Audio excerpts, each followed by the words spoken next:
Bismillahirrahmanirrahim. Assalamualaikum warahmatullahi wabarakatuh. Mohon maaf tadi terpotong, ada sedikit kendala.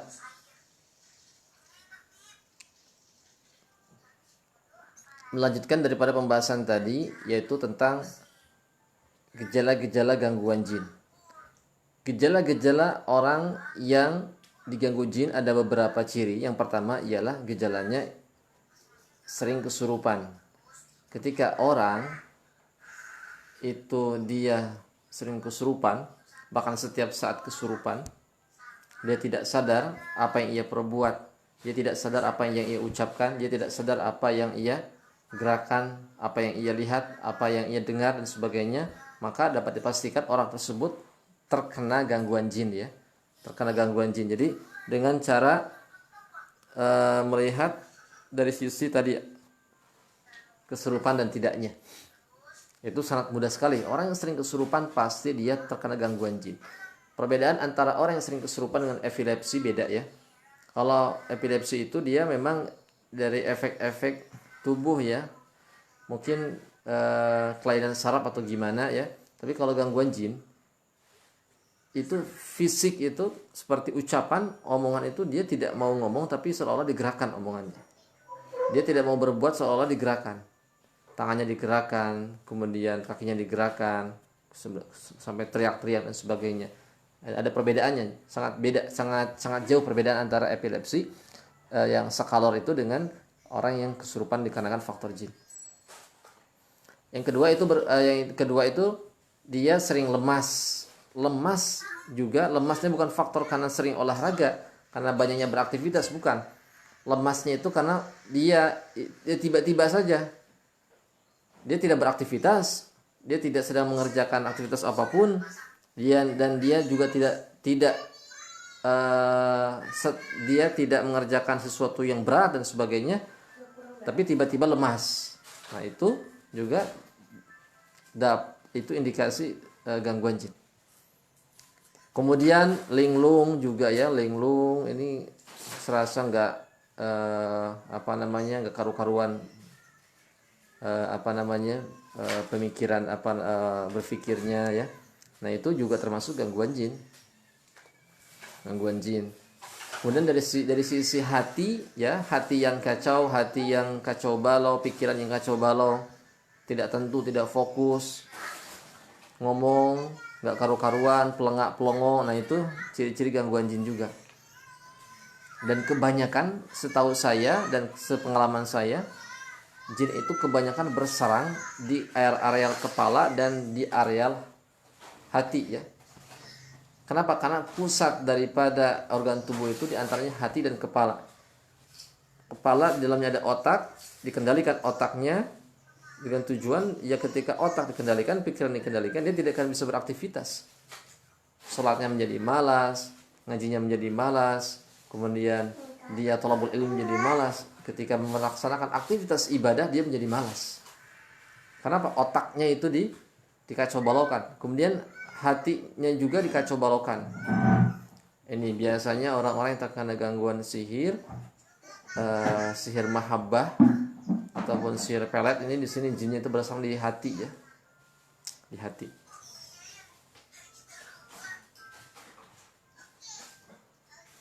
Ada yang bertanya ya, Saman, Pak Saman, Bang, ana dari Martapura. Martapura di mana ya?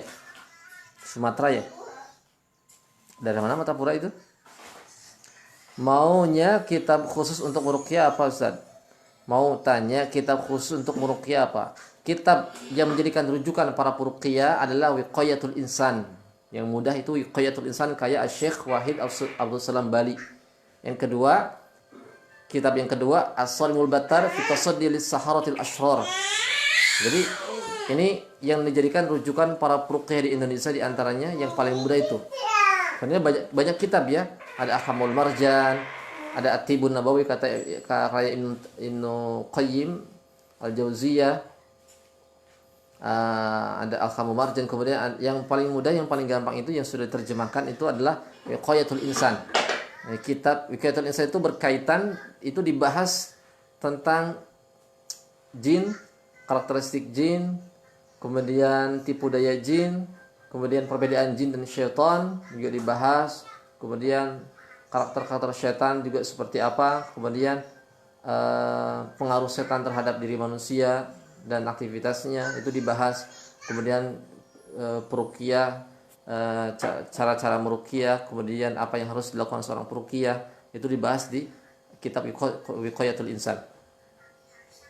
Silakan mau beli Arabnya banyak ya, beli terjemahan juga ada.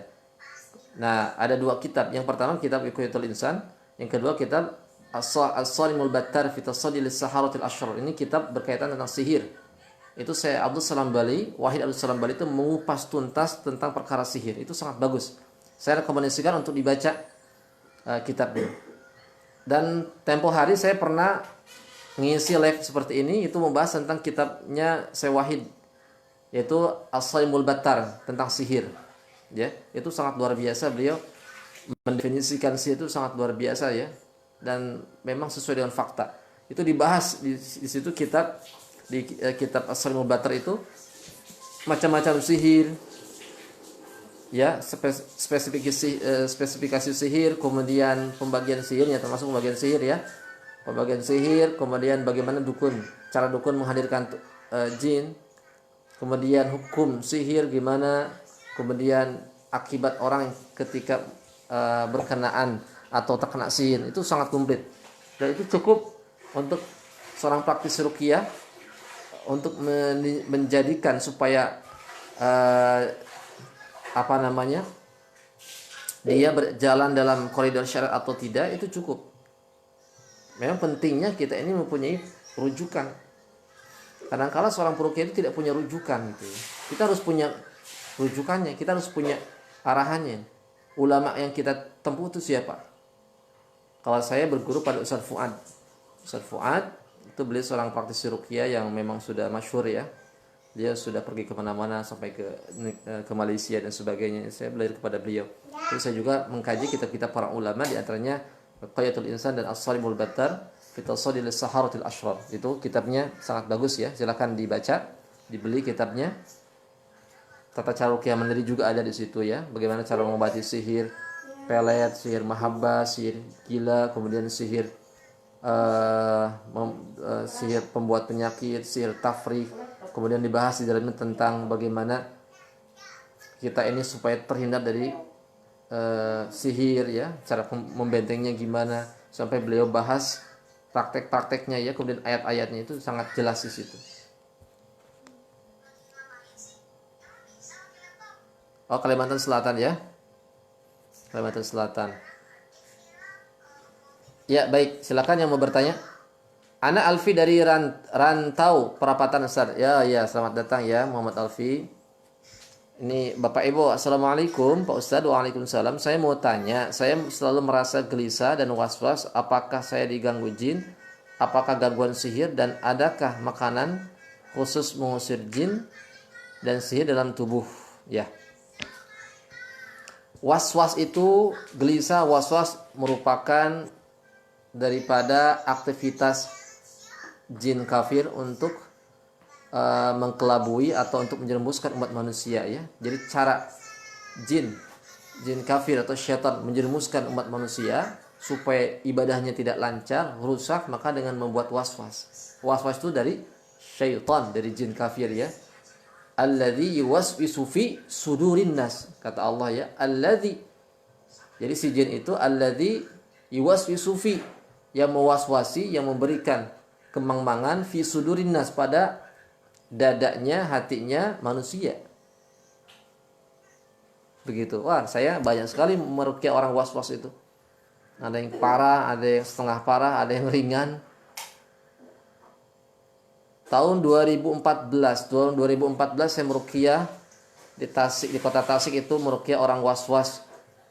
Enggak begitu parah ya. Yang pertama, dia was-wasnya itu dikarenakan faktor dia punya jimat. Dihancurkan jimatnya, batunya, maka hilang was-wasnya. Yang kedua, dia was-was dikarenakan dia pasang susuk di daerah tangan. Diruqyah, hilang was-wasnya. Ya. Kemudian saya pernah meruqyah yang lebih parah aja, ada yang lebih parah lagi, was-wasnya sampai luar biasa ya, sampai dia itu saking nggak bisa melawan bisikan-bisikan syaitan itu, sampai menjerot-jerotan ke pintu, ke tembok, itu saking luar biasa. Ini sudah parah. Was-was itu kalau nggak disembuhkan berbahaya ya, karena bisa merusak saraf, sehingga nanti bisa menjadi terganggu pikirannya. Harus diobati ya, diobatinya dengan cara diruqyah, kemudian tergantung was-wasnya. Terkadang was-was itu juga diakibatkan karena seseorang itu dia tidak ada faktor karena kesalahan belajar, timbul was-was. Yaitu yang pasien yang saya hadapi, yang dia sampai menjerot-jerotkan ke pintu. Awalnya kata orang tuanya memang dia belajar agama bukan dari guru, bukan dari ustaz, bukan dari kiai, tapi dari Google, gitu ya.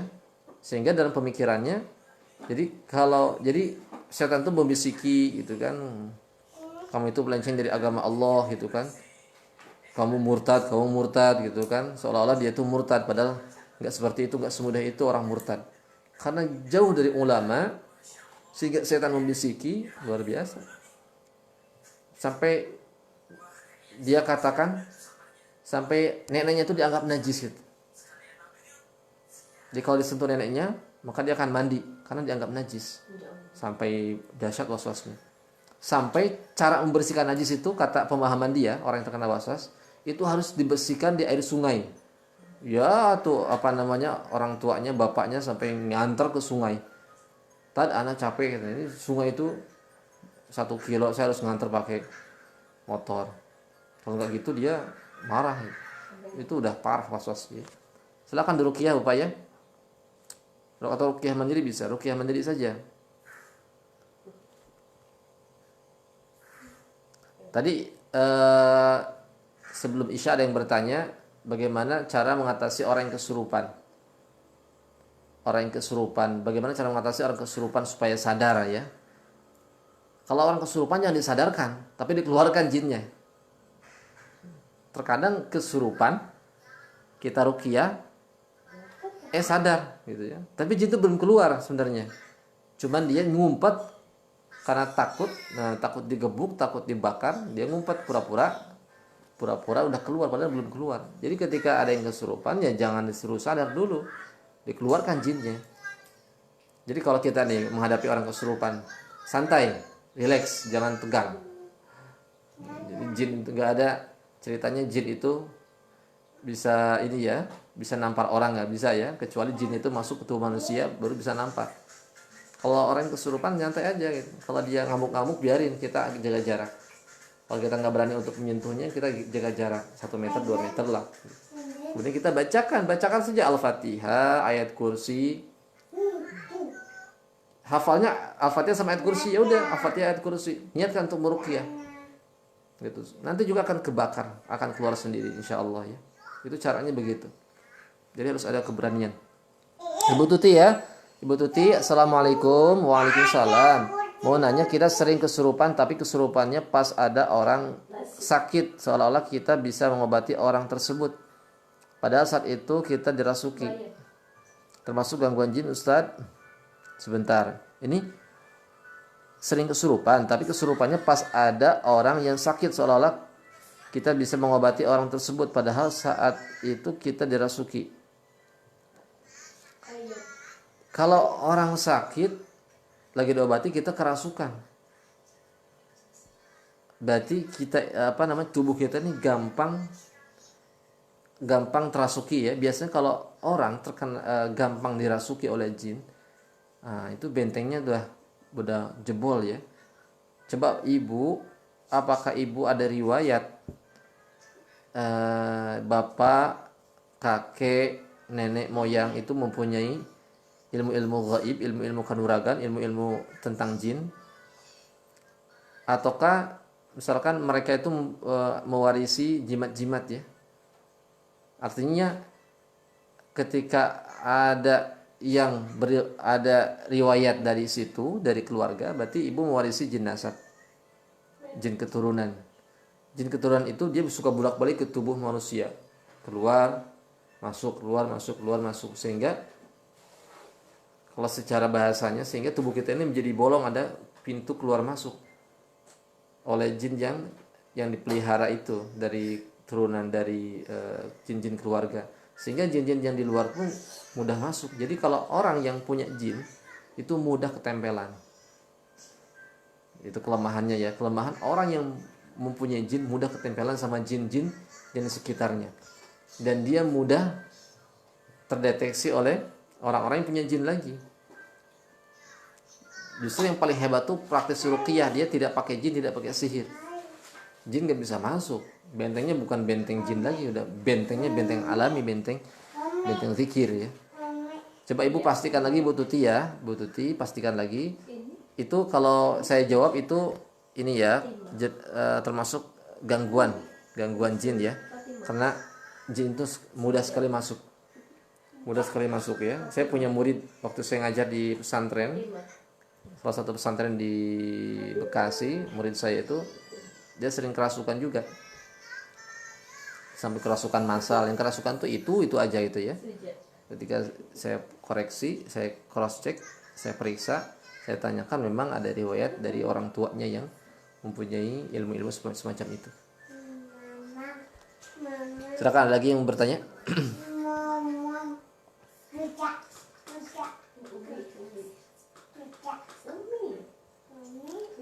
Nah, gejala gangguan jin berikutnya yaitu bermimpi seram ya. Bermimpi seram. Gejala-gejala gangguan jin berikutnya ini yang baru hadir ya. Kita lagi membahas tentang temanya gejala-gejala gangguan jin. Yang berikutnya itu suka bermimpi seram, mimpi buruk. Mimpi buruk. Kita bermimpi orang meninggal 2 kali 3 kali ya, terus menerus, itu gangguan jin. Mimpi jatuh dari ketinggian, kemudian mimpi daripada melihat syaitan ya. Nah, itu mimpi mau dibunuh dan sebagainya, itu termasuk juga gangguan-gangguan ya. Cuma nanti bisa harus nanti ada perbedaannya.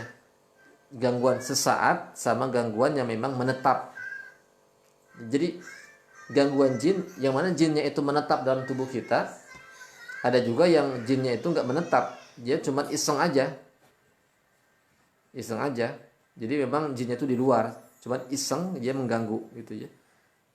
Tapi kalau yang menetap, kalau menetap itu beda ya. Kalau menetap itu dia mimpi juga, cuman dia menetap dalam tubuh. Biasanya kalau yang menetap itu dia lebihnya sering mimpi buruknya jumlahnya lebih banyak ya, lebih banyak dibanding yang tidak menetap si jinnya itu. Mimpi digigit ular, gigit anjing, gigit buaya ya, dan sebagainya, itu juga termasuk bagian daripada gejala-gejala gangguan jin. Kemudian mengigau sampai berjalan sendiri, ngomong sendiri, tertawa sendiri, teriak-teriak ketika tidur, nggak sadar teriak-teriak. Nah, itu juga gangguan jin.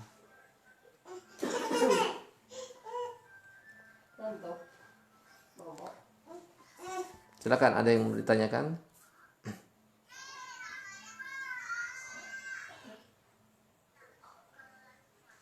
Oh ya, ini Pak Ebo ya jawab. Adakah makanan, ini Pak Ebo ya, tadi belum saya tuntaskan pertanyaannya. Adakah makanan khusus pengusir jin dan sihir dalam tubuh? Ada ya. Daun bidara. Daun bidara itu luar biasa ampuh ya. Jadi Bapak beli daun bidara, dihancurkan, dikucuk-kucuk, kemudian masukkan ke dalam air putih, air bening. Bapak ruqyah airnya. Bacakan Al-Fatihah, ayat kursi, kemudian surah Al-A'raf ayat 117 sampai 122, tiupkan. Atau Al-Falaq, An-Nas ya, tiupkan. Nah, itu sudah jadi obat pengusir jin ya. Mudah caranya sebenarnya ya. Sangat-sangat mudah. Nah, itu gejala-gejala daripada gangguan jin ya.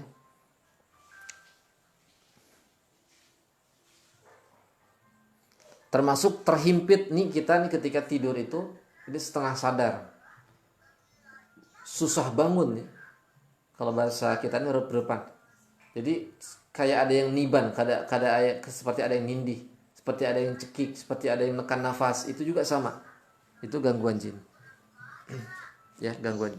Dan makanya Rasulullah SAW itu mensyariatkan kepada kita untuk supaya kita sebelum tidur itu membaca doa.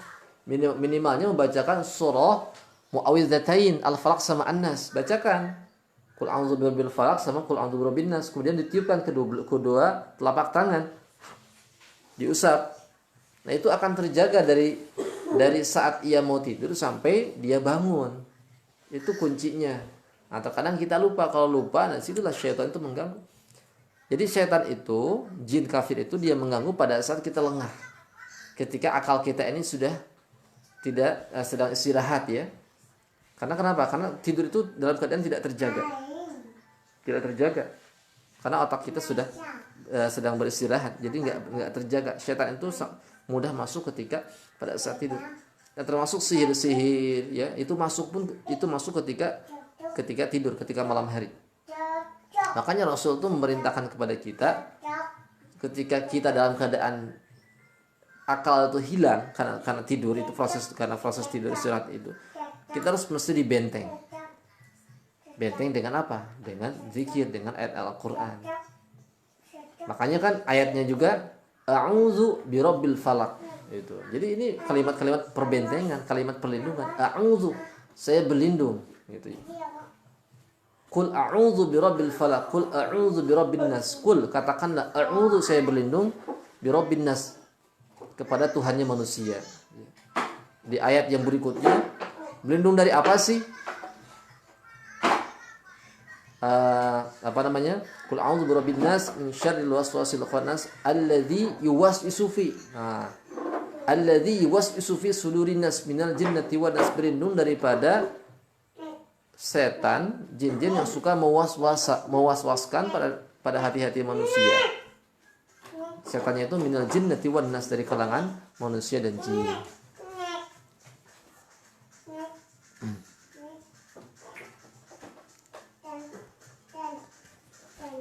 Bapak Haidar ya, bertanya, saya jawab. Assalamualaikum. Waalaikumsalam. Apa amalannya Ustaz supaya tidak diganggu jin dan amalan benteng sihir ya? Amalan supaya tidak diganggu jin dan amalan benteng sihir. Zikir Bapak ya. Rasulullah SAW mengajarkan kepada kita untuk mengamalkan, ini agak susah juga untuk kita amalkan ya. Mengamalkan lafaz zikir la ilaha illallah wahdahu la syarikalah lahul mulku wa lahul hamdu wa huwa ala kulli syai'in qadir. Itu salah satu zikir yang fungsinya adalah untuk membentengi jin dan sihir. Kalau kita bacakan kalimat zikir la ilaha illallah wahdahu la syarikalah lahul mulku wa lahul hamdu wa huwa ala kulli syai'in qadir di pagi hari, maka Allah akan jaga, Allah buatkan benteng dari pagi hari sampai sore hari. Ketika ia membaca dari sore hari, maka Allah akan buatkan benteng dari sore hari sampai keesokan harinya. Dan pengalaman saya ketika menggunakan benteng zikir, ketika pada saat meruqyah, meruqyahnya dahsyat nih. Saya pernah mendapatkan pasien yang mempunyai khodam ataupun jin pamacan ya. Ini yang digunakan orang-orang yang untuk membela diri ya, atau orang-orang yang mempunyai ilmu kanuragan kayak silat, pamacan. Itu saya diserang ya, ya, mau berkelahi. Nah, ketika dia mau nyerang itu saya buat benteng. Saya ingat dengan hadis tadi, bahwa barang siapa yang membacakan la ilaha illallah wahdahu la syarikalah lahul mulku wa lahul hamdu wa huwa ala kulli syai'in qadir, maka akan terbentengi dari syaitan. Saya bacakan, kemudian saya buatkan pagar, seolah-olah saya ini sedang buat pagar, niatkan buat pagar. Gini caranya ya. Nah, gini. Dibuatkan pagar.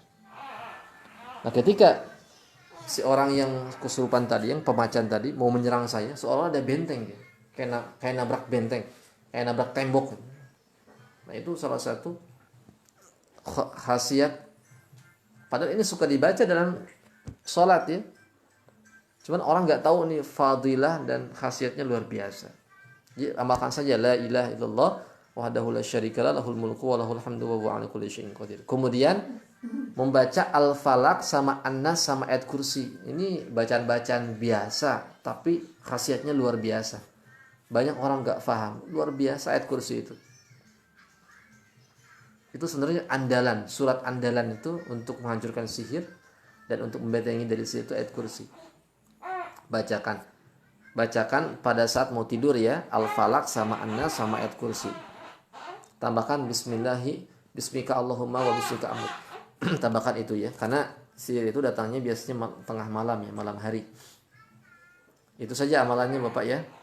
Kemudian zikir-zikir setelah sholat pun itu menjadi benteng.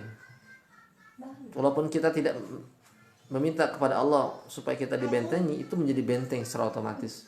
Kita rajin berzikir setelah sholat, membacakan kalimat zikir sampai 100 kali, tasbih 33 kali, kemudian tahmid 33 kali, takbir 33 kali, ditutup dengan lafaz tahlil.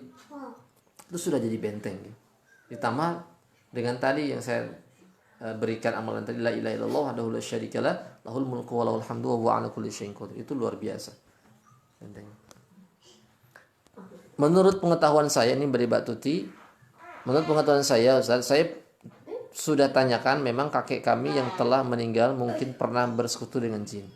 Apakah bisa kami para cucu-cucunya bisa melepas atau mengeluarkan jin yang menetap dan sering kami ruqyah tapi selalu balik lagi? Ya. Memang ini kendala para peruqyah, yaitu menghadapi jin-jin nasab, jin-jin keturunan ya. Yaitu jin-jin keturunan dari kakek nenek ya, ataupun nenek moyang kita. Memang jin nasab ini ngeyel ya. Jin yang salah satu jin terngeyel itu jin nasab. Saya suka capek menghadapi jin nasab ini. Capek, memang begitulah. Sebenarnya nggak kuat sih, nggak terlalu kuat ya. Cuman dia itu terikat dengan perjanjian. Jadi jin itu ketika dia diikat dengan perjanjian, luar biasa ngabdinya itu. Ngabdinya. Jadi seseorang ketika dia melakukan ritual tertentu, sehingga kabilah jin, pimpinan jin tadi itu mengirimkan anak buahnya untuk ngabdi kepada dirinya. Itu ngabdinya itu sampai ke anak cucunya. Anak cucunya ya, wallahu a'lam, mungkin sampai 7 turunan dia akan ngabdi terus. Anaknya dia meninggal ke anaknya meninggal ke cucunya, cucu meninggal terus ke cicitnya terus. Nah itu ada satu teknik untuk supaya si jin nasab itu tidak kembali lagi. Dengan cara apa? Dengan cara memutuskan perjanjian dengan jin tersebut.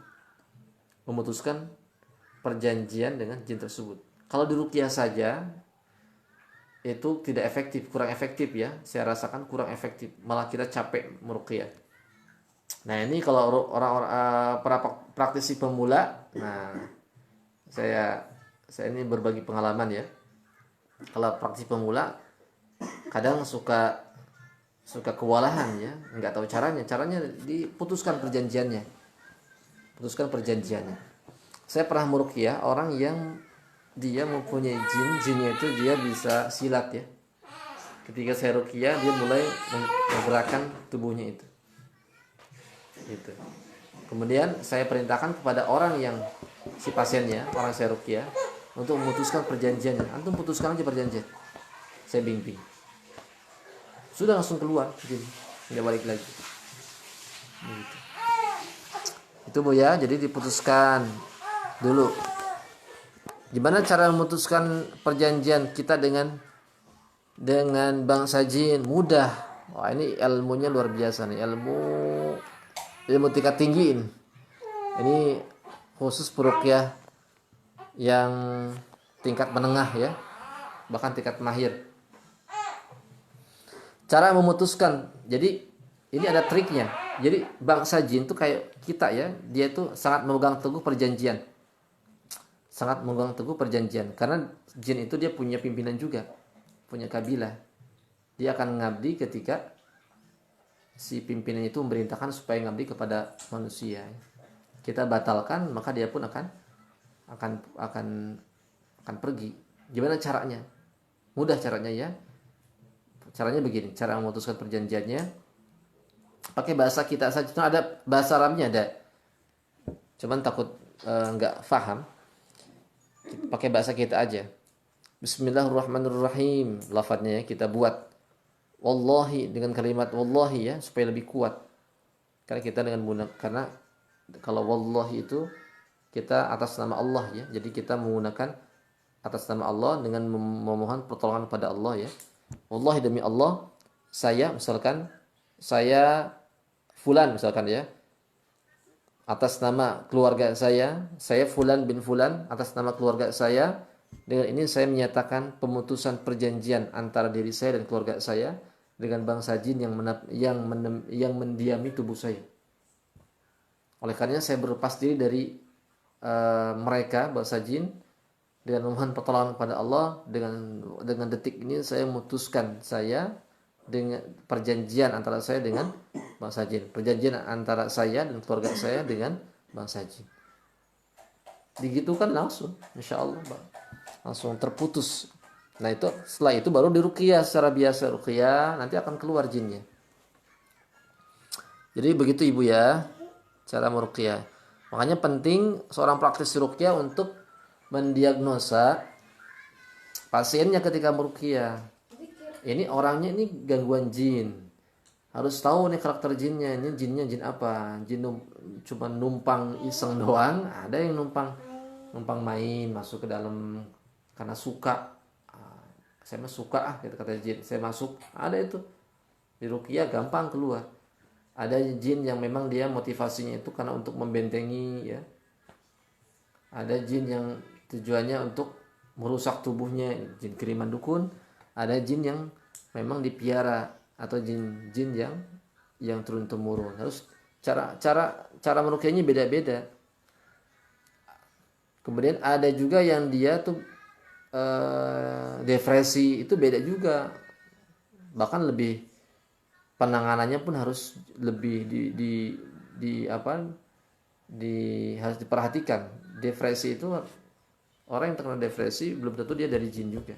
Cara penanganannya beda juga, harus jeli. Ya. Kalau biasanya kalau orang yang baru belajar ruqyah, yang penting baca Al-Quran, muntah udah cukup gitu ya. Giliran balik lagi ya pusing nanti. Nah, itu harus benar-benar bisa mendiagnosa dengan tepat sehingga nanti penanganannya pun tepat.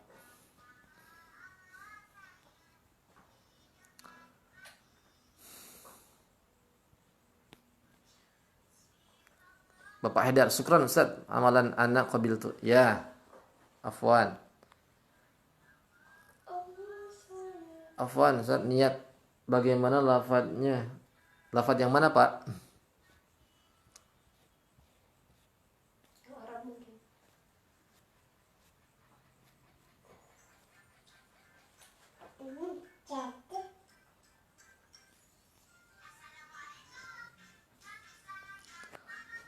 Ibu Indah.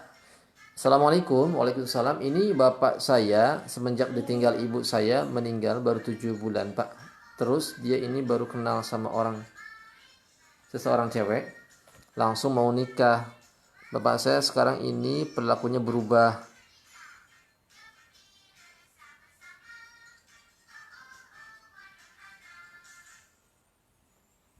Bentar ya, panjang banget ya. Bapak saya sekarang ini perilakunya berubah 100% dan sering marah tanpa sebab pada anak-anaknya. Kasih sayang kepada kami anaknya berubah sangat berubah sangat Pak Ustadz. Kalau di rumah dia sering ngelamun, kalau mau lihat orang dia sering kayak linglung, sering menyendiri dalam kamar serta sering ingin bertemu terus sama wanita itu Pak Ustadz. Bapak saya ini kayaknya nurut sekali sama perempuan itu sehingga kami anaknya seperti dilupakan Pak Ustadz. Apakah itu termasuk gangguan jin? Kalau termasuk gangguan jin, gimana cara menyembuhkan Pak Ustadz? Karena kami anaknya sudah bingung Pak Ustadz, mau kayak gimana lagi merubah perilaku bapak saya ini. Panjang banget ya. Assalamualaikum. Waalaikumsalam. Kalau ibu merasakan ada keanehan, ada perubahan perilaku yang aneh, yang tadinya sayang tiba-tiba benci, yang tadinya perhatian tiba-tiba tidak perhatian, kemudian tiba-tiba dia nurut kepada orang lain gitu ya. Nah ini saya sarankan diruqyah saja. Ada kecenderungan, ada kemungkinan memang diganggu jin ya. Kalau memang ada keanehan-keanehan seperti ini, saya sarankan diruqyah ya.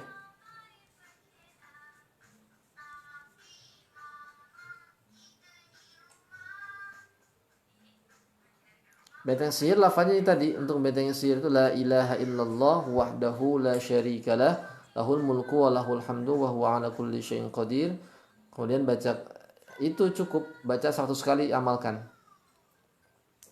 Kemudian pas mau tidur bacakan Al-Falaq sama An-Nas, kemudian ayat kursi. Itu untuk supaya terhindar dari sihir ya. Sebenarnya semua zikir itu menjadi benteng sihir ya. Semua zikir itu selalu menjadi benteng. Zikir yang dilakukan, dibacakan setelah sholat itu jadi benteng sihir juga. Semakin kita banyak berzikir, semakin kita ahli zikir, semakin kita dibentengi oleh Allah Subhanahu wa taala. Cuman ada amalan khusus, yaitu la ilaha illallah wahdahu la syarikalah lahul mulku wa lahul hamdu wa huwa ala kulli syai'in qadir.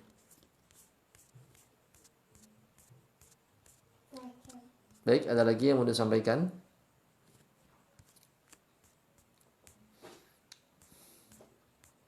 Kok ada suaranya?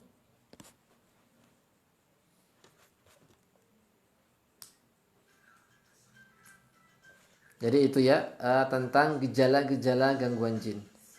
Gejala-gejala gangguan jin supaya kita ini bisa melihat, bisa mencermati apakah dalam tubuh kita ini ada jin atau tidak ya. Nggak ada salahnya kita meruqyah diri sendiri ataupun diruqyah oleh orang lain. Ini karena yang menyaksikan ini ya 4 orang ya. Mungkin nanti untuk ruqyah online-nya diundur saja ya nanti.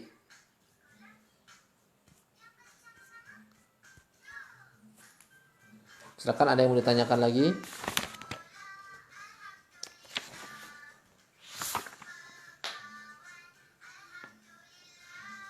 Yang jin nasab tadi ibu di ini ya bu,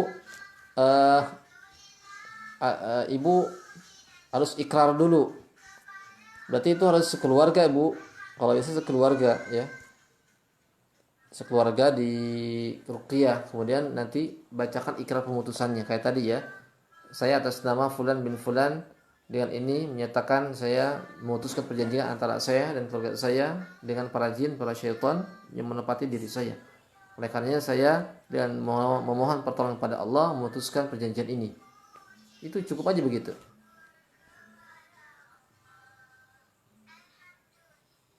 Niatnya benteng yang berbunyi la ilaha illallah syarikalah wal mulku wa lahul hamdu. Selanjutnya, dan berapa jumlah bilangan mengamalkannya? Ya, 100 Pak. 100 ya. La ilaha illallah wahdahu la syarikalah lahul mulku wa lahul hamdu wa huwa ala syai'in qadir. Itu jumlahnya 100. Diamalkan setiap hari. Setiap hari Bapak baca 100 di pagi hari, 100 di sore hari. Nah, itu kalau kuat ya, harus kuat. Bacakan di pagi hari 100, di sore hari 100. Itu anjuran Nabi-nya begitu. Sebenarnya benteng semua zikir itu menjadi benteng ya. Cuman itu yang dikhususkan, ada amalan khusus ya. Sebenarnya di zikir yang lain pun menjadi benteng. Benteng kita dari syaitan dan sihir. Baik, itu ya mungkin yang bisa disampaikan. Mungkin lain kali nanti kita adakan ruqyah online. Mudah-mudahan Allah berikan kita umur yang panjang dan kesehatan. Nanti kalau ada yang kurang paham tinggal ditanyakan ya, atau bisa di chat langsung di di Facebook saya. Kita akhiri dengan baca doa kafaratul majlis. Subhanakallahumma wa bihamdika asyhadu an la ilaha illa anta astaghfiruka wa atubu ilaik. Akhirul kalam. Assalamualaikum warahmatullahi wabarakatuh.